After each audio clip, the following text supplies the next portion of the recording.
Hello friends, welcome to CEC live lectures. Dear friends, today in this session we are going to continue further in our series on basic sociology. Today we are going to talk on feminist theory, and for the discussion on the topic we have with us in our studios Professor Maitri Chaudhary. Professor Maitri Chaudhary, she is associated with Center for Study of Social Systems, School of Social Sciences, JNU. So let's welcome our guest Professor Maitri Chaudhary and let's try to understand about the feminist theory in detail. Hello ma'am, welcome to the lecture. So, good afternoon everybody, and as has already been told, we are going to speak on feminist theory today. This has come almost to the tail end of our discussion on theory, and I had decided to enter this discussion on feminist theory from a slightly different position or a vantage point. I begin with an anecdote, an anecdote which maybe will not resonate or make sense to you, but I think it's important to start from this. I belong to a generation when we went to do our college or a university or our school, or even heard of lectures or looked at various kind of books. The concept of feminism was not something which we always knew about, nor was the concept of gender. For your generation, wherever you are, you would have heard about feminism, you would have heard about gender. This hearing or this familiarity, however, need not mean that you would have a great comprehensive or a historical or an analytical understanding of feminist theory. Very often we tend to look at theory mechanically as one more topic that has to be covered. We look at feminist theory as yet another topic, and very quickly we want to know what are the different kinds of feminist theory. I break away from that narrative.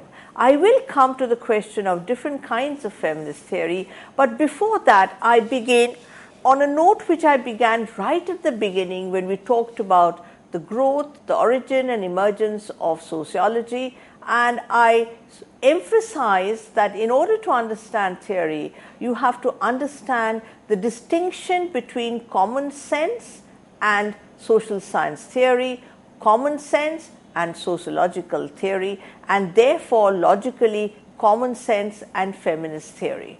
I begin therefore with the first slide, which is theory, common sense and feminist theory, and I am going to flag off three questions to which I will repeatedly return. The first question is, what is theory? What does it mean to theorize? How is sociological theory different from common sense theory? What is specifically feminist about feminist theory? So what is theory? Very often we have various kinds of ideas about theory. One idea being that theory is generalization, that what we do is we collect particular evidence of particular individual entities, we aggregate and we generalize from that, and that is theory.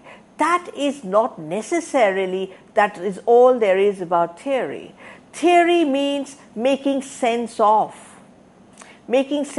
trying to understand why does a phenomena occur, recur, what are the reasons for it, how do we analytically, logically make sense of a particular event, why does it recur, why does it keep taking place, making sense of. In our own everyday conversation, maybe when you discuss with your friends and maybe somebody has decided to leave a job or decided to leave a career choice, and you may ask a friend, what is your theory about why he or she is doing that? What is your theory meaning? What is your explanation? What sense do you make of? And it's very important to understand this aspect of theorizing, that it is trying to make sense of, not in abstract necessarily, making sense of historically, making sense of the connections, logical connections between different parts of society, which leads to phenomena. How is this theorizing, as we understand in science or social science or in sociology, different from common sense theory? And is there anything called common sense theory at all? Because for most of us, when we use the word common sense, that use your common sense, you really don't think you're doing theory, do you? You think it's something obvious, it is something evident. Common sense has the special quality of being self-evident, obvious. It is our, that is our mean a group of people, taken for granted idea and perception of society. It seems so remote from common theorizing. But what is being argued here and what is central to sociological theory or social science theory is that we can only make sense of reality, make sense of the world we live in, make sense of our everyday experience through a certain theorizing, which is common sense theorizing, making sense of why does this happen? Why is it important for women to be safe? Why don't we tell our sons the same thing which we tell our girls? That when a daughter goes out, we tell our daughter, please be careful, come home before it gets too late. Now you will say, what is so theoretical about it? The point being argued is that this is the knowledge base that we have in order to function in society. It makes sense for us. If we can't mechanically function in society, we all have what is called common sense knowledge in order to make sense of our lives in our everyday society. So the argument made is there is nothing which is not theoretical, because there is no way in which we can function in society without a certain common sense theorizing. Now, what is common about common sense? When we say common sense, it appears that it is common to everybody. Doesn't people understand? It's common sense. But when we do sociological theory, we are trying to argue that common sense theory is actually not so common. Different societies may have very different common sense theory, and as we develop in our lecture, we will be giving examples to show to you that while it is called common, it is perhaps not common to everybody, and what we mean by common is the shared common sense knowledge of a particular group at a particular historical point. Common sense appears to be common to all, but closer inspection would show that it is usually ideas and beliefs shared by a specific set of people located in a specific historical context, in a specific societal and cultural milieu. That what seems natural to you may not be natural elsewhere. Theoretical perspective makes us conscious about the limits of our common sense. I'll give you certain examples of common sense. And when I give you examples of common sense, we will again discuss what are the limits and what are the strengths of common sense, and how theory, social science theory and sociological theory helps us to become very self-conscious and alert us to the limits and the historicity and the specificity of common sense. I'll give you the examples. An example would be hard work leads to success and wealth. The poor are lazy. They are therefore poor because they have not worked hard. Women need to be careful when they go out. Men have to be responsible and work hard, for they are the breadwinners of the family. Others are dependent on them. Women are irrational, and therefore men have to take decisions on their behalf. Let us take each one of these cases. Hard work leads to success and wealth. The poor are lazy. Women need to be careful. And you will ask me, what's wrong with it? Every one of them is correct. It is true. And here is where theory comes in and tells us that, listen, don't take it for granted. Examine it very carefully. First example, when we say hard work leads to success and wealth, and if we examine historically and sociologically, we will find that very often the people who work the hardest forever are the poorest, in the sense that perhaps none of us who belong to the middle class would be able to work as hard as poor people work. they work so hard, and yet very often they do not get the kind of success and wealth that we feel that hard work can lead to. What does it mean? It means that these common sense are common sense of a particular society at a particular time and are dominant common senses. Why do we say women need to be careful? Is it not valid? Of course it is valid. But why don't we say that, look, women, the streets need to be safer. The streets need to be safer for gender justness. Otherwise, it will be dangerous for women to function. So, is the common sense really applicable, or by looking at the common sense in this fashion, are we saying that common sense is actually ideological and reflect the needs and imperatives of the dominant section of society? Let us look at the third example when we say, look, men are the breadwinners of the family. But studies have shown in India that most families, many families in rural households are actually women-headed households. Women are the breadwinners of those families. In many regions where men out-migrate for labor or maybe as soldiers or go outside, women then become the head of the household of that region. Many widows are actually responsible for running their family. Very often we say women are irrational, and yet we know that women manage not only their domestic economies running after their household, but very often work outside, animal husbandry, maybe extended agricultural activities, maybe weaving, maybe other kind of maybe piggery in the Northeast, maybe various kinds of self-employment, selling vegetables, various kinds of domestic work in different people's houses. So these examples, if you look at them without being critical, it appears to be true. But if we try to understand it theoretically and give a comparative perspective, we find that these are more justifications for the way society is structured. Therefore, theory enables us to unsettle given ideas. You may ask me that this lecture is about feminist theory. Why am I giving you examples of common sense? I am giving you examples of common sense so that it helps us to understand that common sense is deeply gendered, and very often dominant theories have actually borrowed from common sense and not theorized adequately. That is why the need for feminist theory emerged. I'll give you further examples of proverbs, because proverbs are also common sense. They tell you that this is the lesson about how society has to be run. So, for example, there is one example, one proverb which says Jodu ka gulam, or they will say Beti paraya dhan.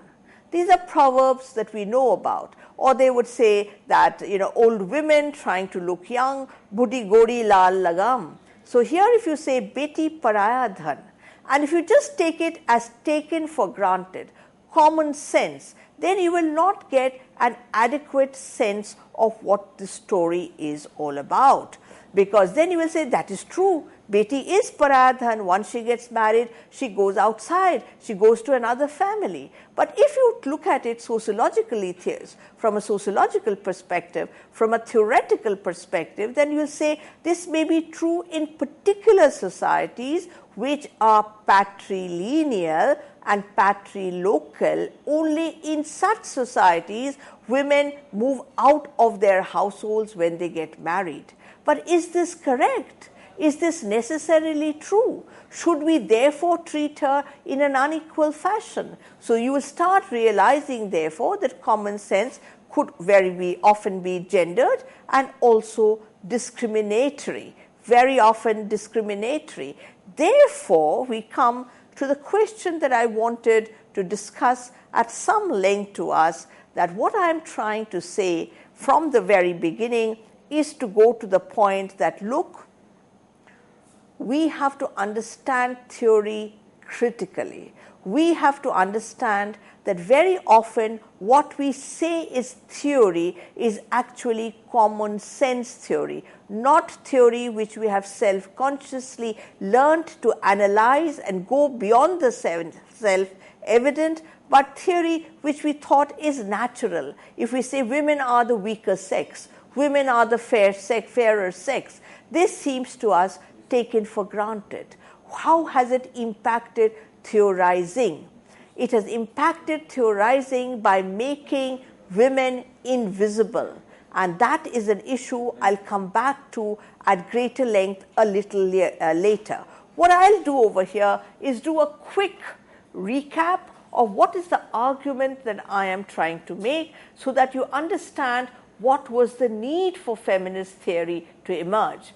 It becomes even more important today because many of you may feel there is too much feminism, or everybody is talking about gender, or at a time when you know that our country is being faced repeatedly by an onslaught of gender violence, and an onslaught of ideas which suggest that this violence is actually deserved. Every day we hear people saying that if women are kept at home, this violence will not happen. If parents control their children more, this will not happen.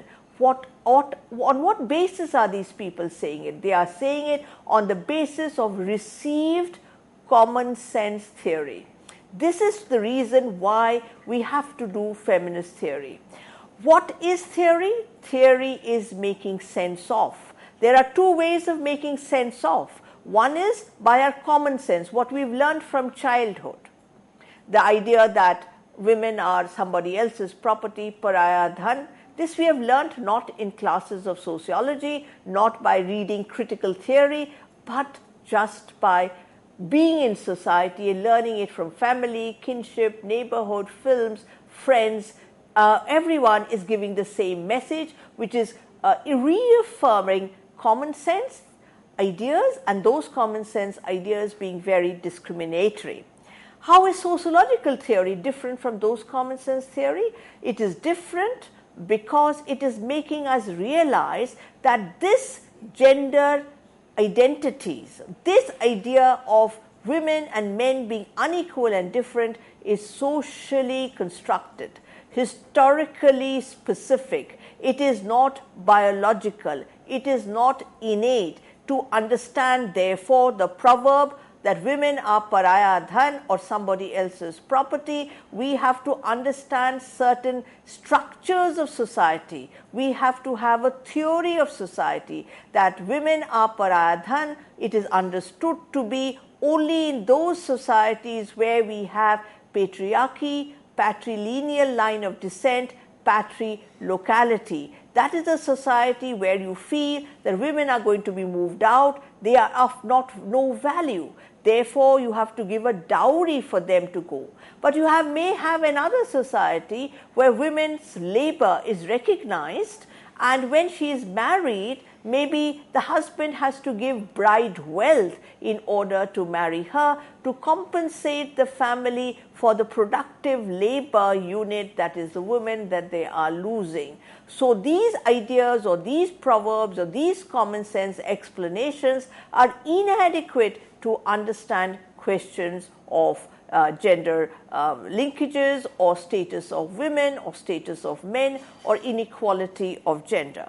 What is specifically feminist about feminist theory is something I'll come a little later, because specificity of feminist theory is that it starts not only critiquing common sense, which all theories do, but critiquing theory itself, that many of the mainstream theory have been very, very gender blind.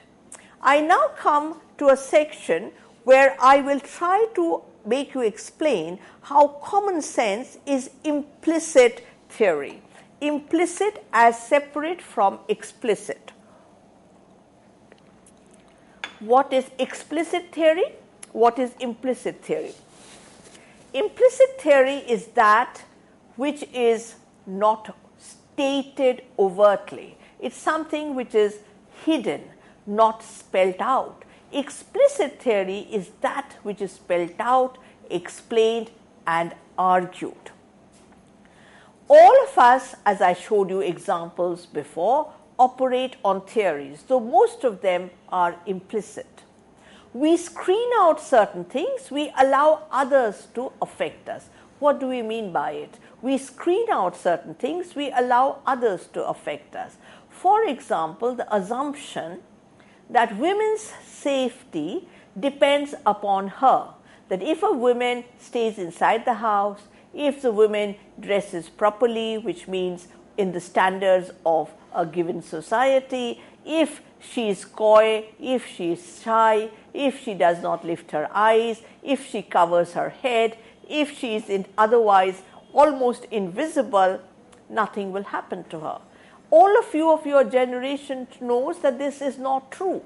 World over, globally, wars, social violence, unrest, riots have shown that very often women, aged women, women who never have been violated sexually, there has been sexual violence on her, and that is not because of her, but because of a societal arrangement which sees women as a necessary object of violence and sees her very often as a marker of a community. So you want to fight another country and you feel if you humiliate the women of that country, you humiliate that country. Basically, this is anti-human. Forget about being anti-women. We screen out certain things, that we think with certain frameworks and understandings, and we cannot think beyond it because we have not developed the theoretical or critical abilities in order to understand it. We make choices we do not understand. For example, we decide to make a particular career choice because maybe it is going to please our parents, maybe it's going to help us in the way we run our marriages. Implicit theory makes including our assumptions about the way the world works. So implicit, we are always theorizing. That's the first point I want to tell you. We are always theorizing. Only is that we think it is natural when it is common sense theorizing. Theory makes those choices conscious. The fundamental distinction between common sense theorizing and sociological theorizing is that theory makes those choices conscious and enables us to think more critically. This is what I mean by the unsettling, debunking nature of theory. That theory is something which unsettles us, which makes us think, question, critique, imagine another world. I begin very self-consciously on this particular note because if I just started off by giving you different kinds of feminist theory like liberal theory or radical theory or colored theory or various other kinds of socialist theory, feminist theory, then you will start learning it mechanically. You will just try and learn them by heart and say, okay, there are 4 kinds of feminist theories, and each theory you will learn the definition. Theorizing is precisely against that kind of practice, which makes it a mechanical, unconscious exercise. Theory unsettles you. Theory should make you get a headache. Theory should make you think. Theory should try to make you say, okay, is that how it is? But I always thought that is how it is. Theory is something which has to unsettle you. And this is the importance of theory. And when we start discussing the whole question of feminist theory, you will understand why feminist theory will unsettle you more. Feminist theory will unsettle you more because we live in a gendered world. We have gender identities. Whatever identities we have as masculine, feminine, being a good mother, being a good father, being a good son, being a good daughter, being deviant when you do not fit into those identities, are all because society is structured in a fashion which produces and reproduces these kind of identities. And the task of feminist theory is to shake it.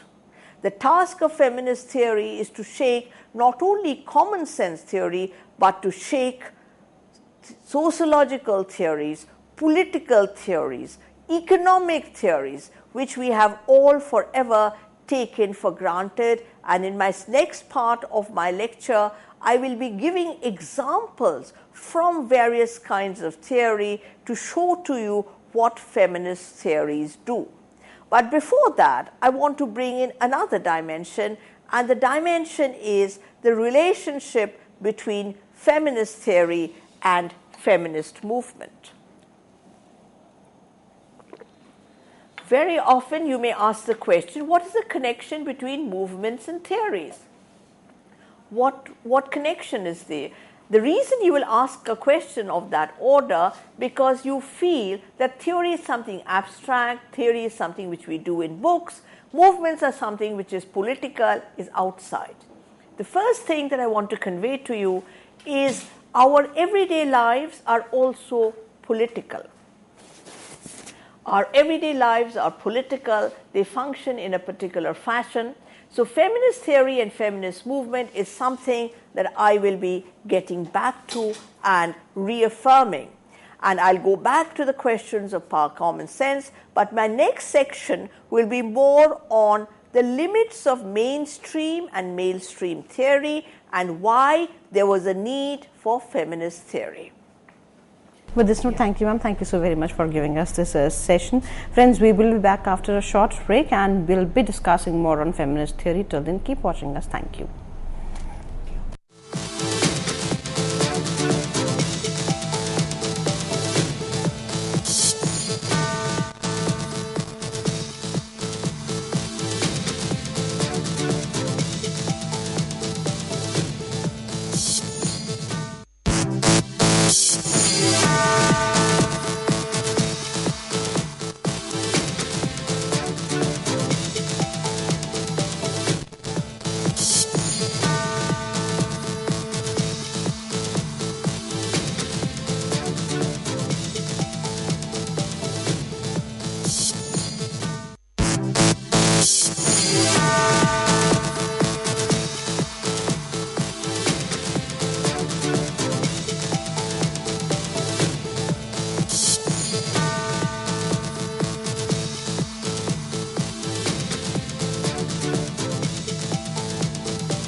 Hello friends, welcome back to this session. Friends, as you know that today we are talking on feminist theory, and for the discussion on the topic we have with us in our studios Professor Maitri Chaudhary. Professor Maitri Chaudhary is a renowned professor, and through her we always get in-depth knowledge on various topics of sociology. So let's welcome our guest Professor Maitri Chaudhary once again, and let's carry forward our lecture. Hello ma'am, welcome to the session. Yeah, thank you.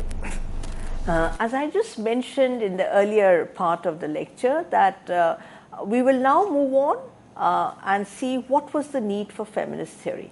In my first half, I kept emphasizing why common sense is different from theory and how, though we don't realize it, we function with implicit theory. I gave you examples of proverbs to show to you that how those proverbs are part of common sense which govern our societies, which govern our lives, and we start believing them as absolute truth. Whereas theory alerts us to the fact that they are historically constituted and maybe culturally very, very different. Apart from the fact that there is a basic question of inequality and discrimination in those understandings of proverbs. What are the kind of proverbs, for example, you have of men? So when you have a proverb saying Jodu ka gulam, in a society like ours, no men would like to be Jodu ka gulam. And what does it mean to be Joru ka gulam? That is, you have to be considerate to your wife, you have to be kind to her, you have to treat her as equal. That is seen as a lack of manliness. Now, what we do theoretically is try to analyze how are these identities or these ideas or these views constructed. The second thing that we try to do in feminist theory is try and go back at all the theories that we function with, classical theories, maybe theories that we normally routinely, democratic theories, political theories, economic theories, and say, was there any kind of gender bias there? And if there was, why is it, and what prompted the feminist theorizing to take place, and question it. And finally, the point that I begin with before I move in, that there is a fundamental relationship between the feminist movement and feminist theory. And you may ask this question, what is this relationship between movement and theory? And this is all about politics, because unfortunately very often we look at politics as a derogatory term, using politics as a synonym with the bad behavior or corruption of particular political women or men or leaders. But politics is actually much larger. Politics is about the manner in which a society is constituted within certain power dynamics, and political theory or political sociology tries to analyze and understand what is this power structure and what is this political structure. And the feminist theory therefore also belongs to that genre of a political theory. When did these feminist movements begin? I'll give you very, very quick examples. In the West, what we know very often, in the Western Europe, in Britain, we had what is called the suffragette movement. There's a right for women's vote. Now look at what's the relationship between theory here. You had the liberal democratic theorists like Rousseau, or you had Locke, or you had Hobbes, and they often talked about all men being equal. In fact, the French Revolution, remember the early discussions on the growth of Indian sociology, growth of sociology, that the French Revolution was very critical, that all people are born equal, fundamental to liberal democratic theory. But the irony is that many of these theorists, when they said all, they did not include women, nor did they include people like us from the colonized world, people who are non-white. And they said by all, they meant only propertied white men. Now here you see what is exclusion and what is inclusion, what is called cognitive invisibility. When we say all people are equal, you assume that all really means all. But if you become theoretically sensitive, historically sensitive, you will realize that that all did not include us.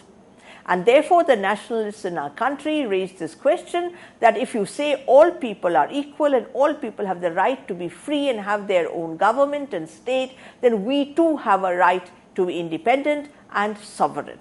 Likewise, the women in the West raised the issue that if all are equal, then all should include us. And you had a very famous feminist theorist, Wollstonecraft, who wrote this text, Vindication of Women's Rights, and critiqued the liberal theorists and the absence of women there. Likewise, in our country in the 19th century, everybody started raising the question of women, and the idea that no nation can be great without women being equal rights and be given equal opportunity was raised. It became the central issue in the 19th century. So do not go by that glib statement that politics is necessarily something terrible, because it's politics which makes us what we are. So the national movement, the social reform movement, the anti-colonial movement were politics. The women's movement were politics. And why is it politics? Because they were critiquing one kind of politics, which was implicit and common sense, so we did not question it. But when you have an alternative politics, the alternative politics starts looking like politics. So when we say that beti paraya dhan, or women are somebody else's property, that too is reflecting power and is a political statement. But we see it as natural and common sense. But when we say women have equal rights, that would be seen as political, because it goes contra or against common sense. So one is implicit theory, you don't see the power dynamics. The other is explicit theory, because you have to state it openly and clearly. So there is a very fundamental relationship between feminist theory and feminist movement. So all the women leaders who were part of our national movement, you know how many great leaders that we had, whether it was Sarojini Naidu, whether it was Aruna Asaf Ali, or we had so many leaders. It's countless. It would be good exercise to see women who led protest movements all over the country, women who led, Savitri Bhai Phule, Tarabai Shinde, people who raised critique all over the country from different communities, different classes, different religions, different groups. They were raising issues and making the issue of gender very visible. Now, I want to give you examples. Through examples, I want to show to you how mainstream and male-stream theory had its own limits, and therefore why it was necessary for the feminist movement to raise these questions and articulate a different kind of critique from a feminist perspective. I will also develop this concept of invisibility and make distinction between physical invisibility and cognitive invisibility.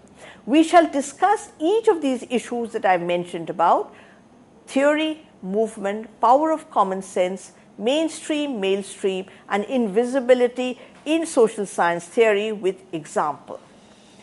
I first begin with a discussion on the gendered nature of theory, and I'll be giving certain examples. Let's take classical theories. And we've discussed Weber, and we've discussed Durkheim, and we've discussed Marx. Because they are classical theorists, whatever may be their gender blindedness, most of them do have some offer, limited, but offer some insight into the gendered nature of our society and the need for feminist theory. Most explicitly, it is done in Marxist theory, Marx himself, and in that classical text, which is much neglected in contemporary times, Engels, Frederick Engels, called Origin of Family, Private Property and the State, which was one of the pioneering texts which led to the development of feminist theorists, including those who disagreed with it. This is the other aspect of theory.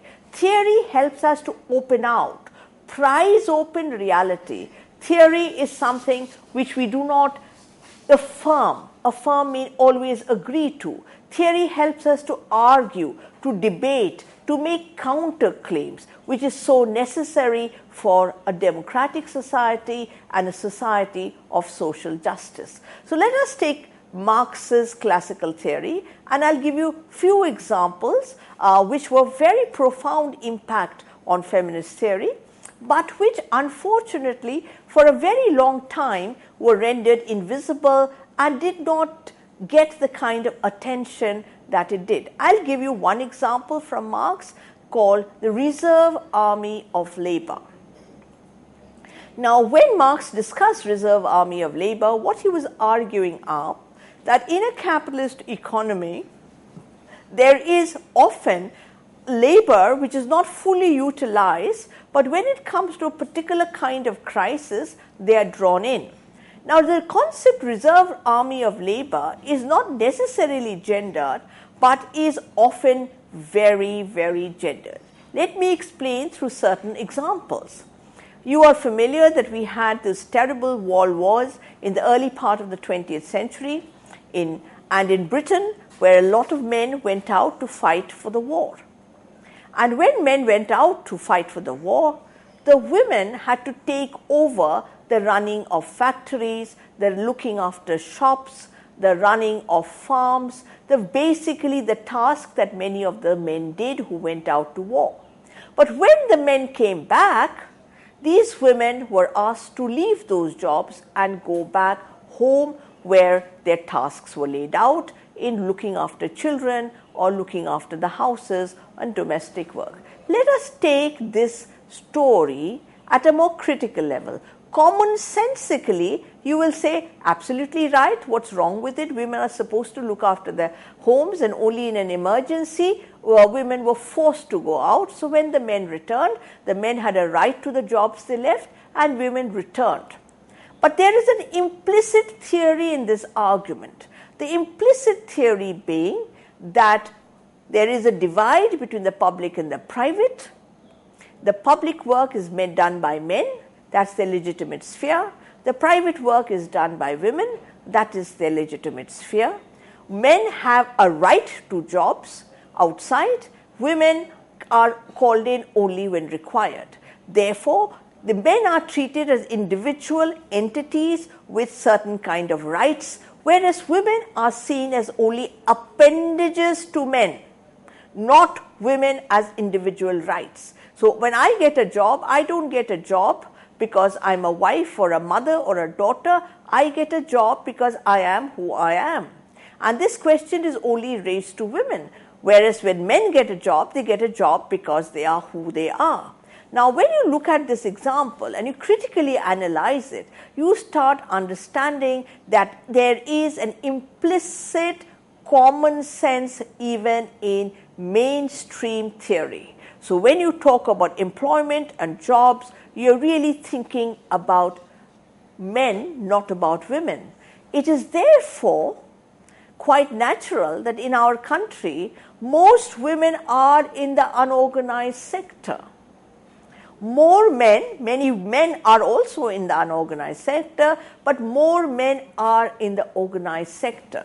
You will see it in the hierarchy of professional jobs, that you are supposed, the top jobs are supposed to be for men. And it's only now in recent years we have seen dramatic instances of some top jobs going to women.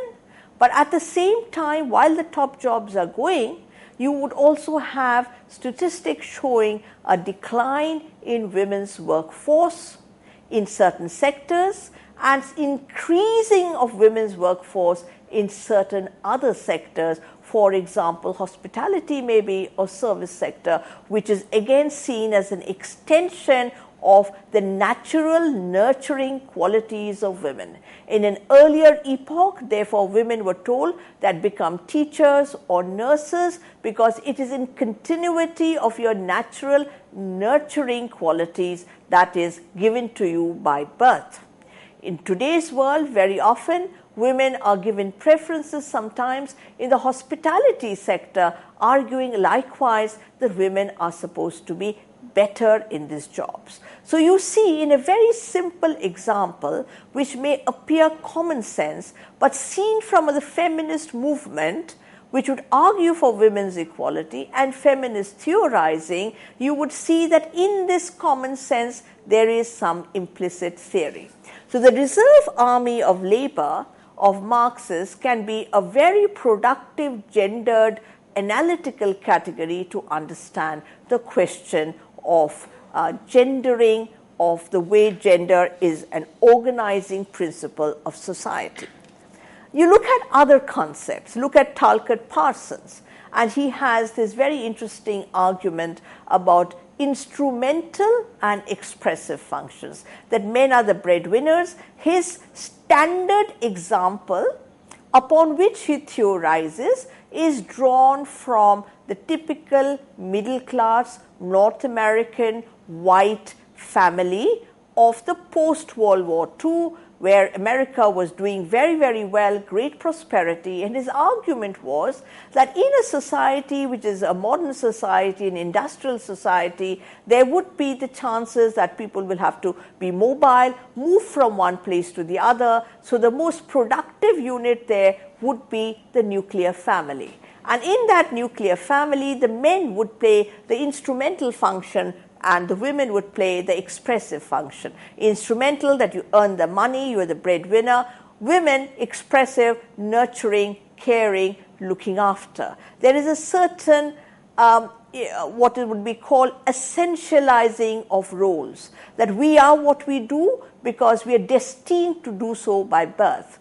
So in that kind of model, it becomes theory, and it becomes part of mainstream theory. From a feminist perspective, there seems something very, very inherently biased and discriminatory. In other words, that the common sense of Talcott Parsons perhaps had a role to play in his theorizing. There is an implicit common sense in his theorizing, and these are the kind of reasons why feminist theory, were compelled to analyze and critique the concepts which were put forward. Look at the democratic theorists, liberal theorists, great people like Rousseau, great people like Locke, but very often a democratic theory which felt that only people who are reasonable, rational, right-thinking, are not driven by emotion and passion, educated, propertied, make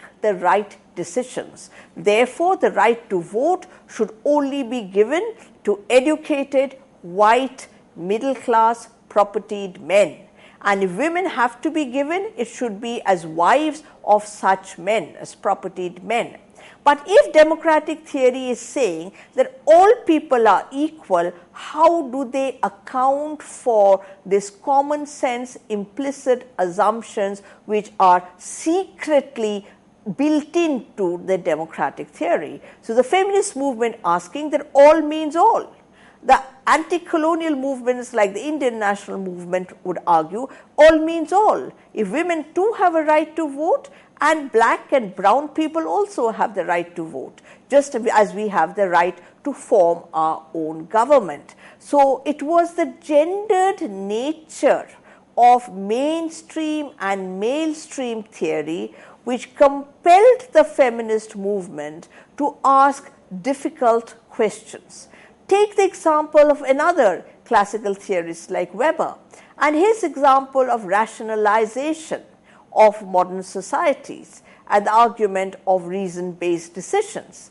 But very often you find gender just being invisible. In fact, if you read any of these authors, they use the word he and not she, or not he or she. And you may ask, that's a very stupid kind of critique to make, because when they use he or when they use mankind, they actually mean humankind. But by the examples I've shown you about the inadequate right to vote or the exclusive nature of the right to vote, you will understand that that is not true at all. That he actually meant he, and she, that is the invisible, actually meant she. So if you say all people are equal, you will say all means everybody, and it is not right to critique it as mainstream. But can you have a statement which said all people are pregnant? And you will say that's a stupid statement because only women can get pregnant. But if all women, if the second all people are pregnant or all people can become pregnant is nonsense, because it does not validate or does not test empirical tests or is not rational or logical, then that all people are equal is also tested to feminist critique, because as we saw that all was not inclusive, all excluded slaves, all excluded others. This understanding that only certain people have reason are very evident even in contemporary times. We had a suggestion in the Panchayat that only women who are educated or men who are educated should be allowed to vote. But what on earth makes you feel that education is neutral and education will necessarily lead to a better and more just society? Because our education itself may be discriminatory. For example, none of us can doubt that the classical theorists or the democratic theorists were not educated. They were highly educated. They were scholars of philosophy. They were pundits. But what was it that deterred them to see inequality was that the power of common sense, they thought, it was natural that women are irrational, they cannot make judgments of their own. Yet at the same time, we know that we will say that women are capable of managing anything in certain kinds of crisis. But you need critical theory to unsettle. And it is the unsettling nature that I want to repeatedly draw your attention to. I'll give you one small example to show the power of that kind of criticality. All of you are familiar with Amartya Sen's name, and you are also perhaps familiar with his work on the Bengal famine, which left so many people dead. Now, in that famine, more men died, not more women.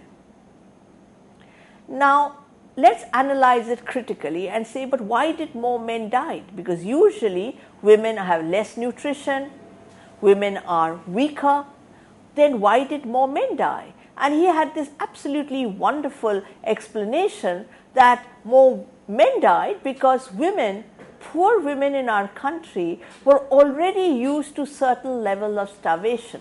They always ate less than they actually needed to.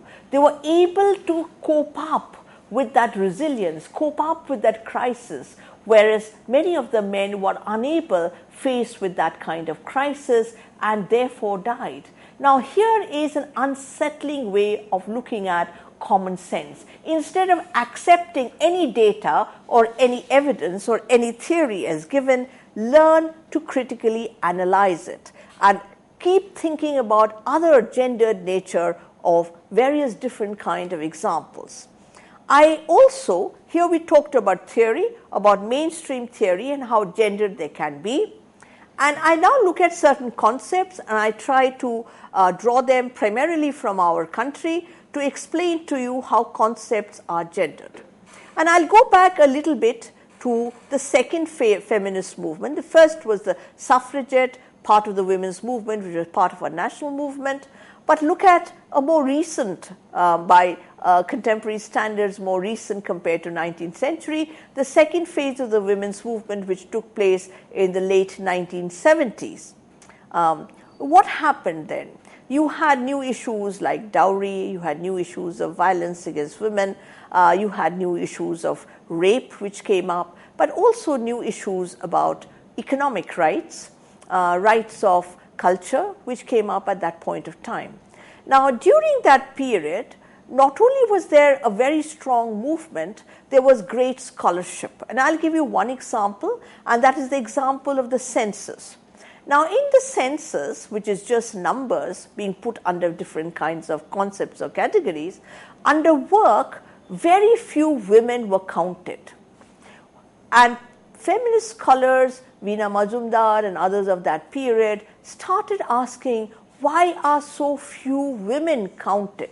After all, in our everyday life, we know that women work. When we go by train, we see women working in the fields, we see women washing buffaloes, we see women breaking stone, we see women in construction work, we see women in extended agricultural activities, we see women working as domestic workers, we see women as weavers, as craftspeople, as handicraft, we see women working in the house, cooking, cleaning, collecting water, looking after their children. We see women work all the time. We see that work physically. If we see that work physically, why were they not counted? And the question was asked, were they not counted because the people who went to enumerate were not honest or did not do their job properly? Now, these scholars were not satisfied with that answer, and they asked a theoretical question. The theoretical question being, is the work, the concept of work, gendered? Meaning, what kind of work did these people count?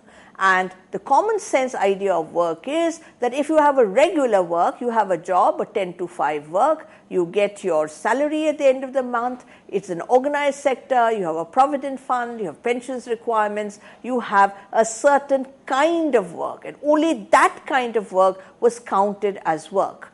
Here is a theoretical concept, because work, therefore, there was an implicit common sense idea of work in the policy framework of work.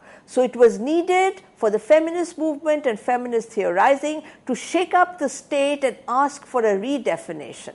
So in the 1991 census, I recall, there was a slew of advertisements put up by the government of India on television, in newspapers, posters, media, radio, which showed various kinds of work being done by women, women carrying stones on their head, women laying bricks, women sweeping, women looking after animal husbandry, women doing various other kind of small work, sewing buttons, saying, "Ye bhi kaam hai," or "this too is work." So when the census person comes, remember that you too work. What was happening here? You are having a re-theorizing of work. You are having a feminist theorizing of mainstream concept of work. We showed through this example how work and labor very often had implicit assumptions of work. I'll give you examples of kinship, family and marriage. When we gave that example, Beti Paraya Dhan, you said that the assumption existed because the assumption was patrilocal and patrilineality is common to all societies. No, in many societies it is matrilineal. The women do not leave their homes once they get married. So theory alerts you to shake up your common sense. Public and private, the concept the public world is different from the private world. Very often when women are hired, the employers do not like to hire married women because they feel that if she is married, she will take leave because she has to look after the family and children. There is an implicit assumption that the women's role has to look after the private sphere, and therefore her commitment to the public sphere may be less. But very often common sense will blame it on the women, not on the dichotomy of the private and the public. Very often too, culture is gendered. Culture is gendered in the sense that we feel that women are the emblems of our culture, and we negate the fact that both men and women are part of our culture, and that alone can lead to a better, a just and a democratic society. Thank you. Thank you, ma'am. Thank you so very much for giving us this session on feminist theory. Friends, if you have any question or feedback, then do write to us at info.cec@nic.in. We are going to meet again very soon and would be discussing more under the series Basic Sociology. Till then, take care. Goodbye. Thank you, ma'am. Thank you. Thank you very much.